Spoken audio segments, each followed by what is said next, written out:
శ్రీకృష్ణ పరమాత్మవి ఎన్నో లీలలు. కొన్ని బాగా అర్థమవుతాయి. కొన్ని చాలా ఆనందాన్ని ఇస్తాయి. అయితే రాసలీల అన్నది వింటూ ఉంటాం. వేణుగానంతో గోపికలందరూ వస్తారు, ఆనందంగా బృందావనంలో నృత్యం చేస్తూ ఉంటారు అని.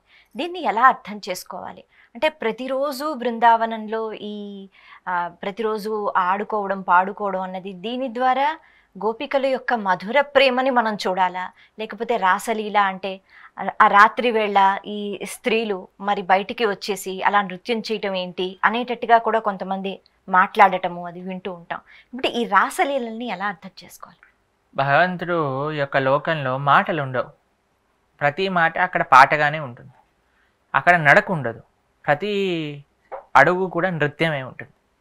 ఇది భగవంతుడి యొక్క లోకానికి ఉన్న అలవాటు. ఒక్కొక్కళ్ళకి ఒక్కొక్క అలవాటు ఉంటుంది కదండి. భగవంతుడి యొక్క లోకానికి ఉన్న అలవాటు ఏంటి అంటే అక్కడ మాటలు ఉండవు, కేవలం పాటలు మాత్రమే ఉంటాయి.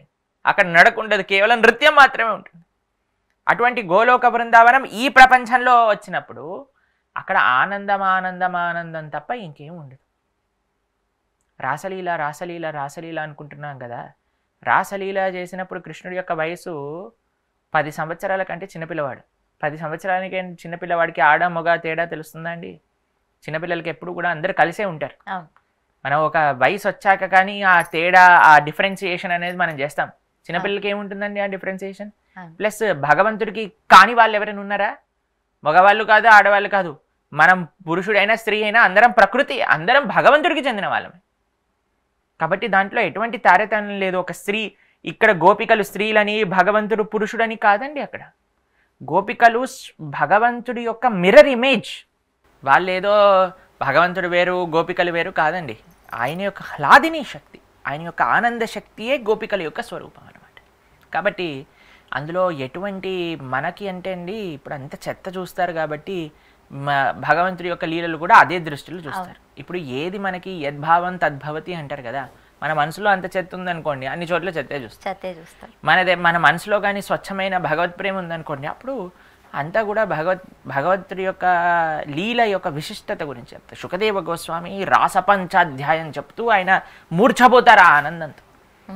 పరమ వైరాగ్యం కలిగిన శుకదేవ గోస్వామి, మీకు శుకదేవ గోస్వామి గురించి తెలుస్తారు కదా. ఆయన నడుస్తూ ఉంటే స్త్రీలందరూ బట్టలు లేకుండా స్నానం చేస్తూ ఉంటే ఆయన అలా నడుచుకుంటూ వెళ్ళిపోయేవాళ్ళు.